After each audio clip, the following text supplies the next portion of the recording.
ಕನ್ನಡದ ಮೊದಲ ಕವಿ. ಕನ್ನಡದ ಮೊದಲ ದೊರೆ ಮಯೂರ್ ವರ್ಮ. ಕನ್ನಡದ ಮೊದಲ ಕವಯಿತ್ರಿ ಅಕ್ಕ ಮಹಾದೇವಿ. ಕನ್ನಡದ ಮೊದಲ ಮಹಾಮರಿಯ ಕವಿ ಶಿಶುನಾಳ ಶರೀಫ್.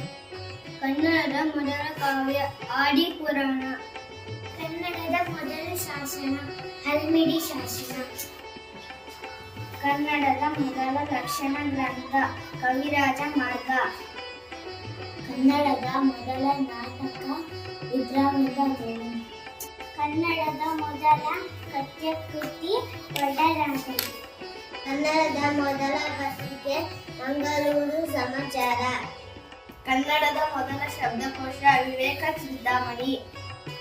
ಕನ್ನಡದ ಮೊದಲ ರಾಜವಂಶ ಕದಂಬರು. ಕನ್ನಡದ ಮೊದಲ ವಚನಕಾರ ದೇವರ ದಾಸಮಯ್ಯ. ಕನ್ನಡದ ಮೊದಲ ಜ್ಯೋತಿಷ್ಯ ಗ್ರಂಥ ಜಾತಕ ತಿಲಕ್. ಕನ್ನಡದ ಮೊದಲ ಕವಿ ಪಂಪ. ಕನ್ನಡದ ಮೊದಲ ಲೇಖಕ ಶ್ರೀ ವಿಜಯ. ಕನ್ನಡದ ಮೊದಲ ಮಹಾಕಾವ್ಯ ಶ್ರೀರಾಮಾಯಣ ದರ್ಶನಂ.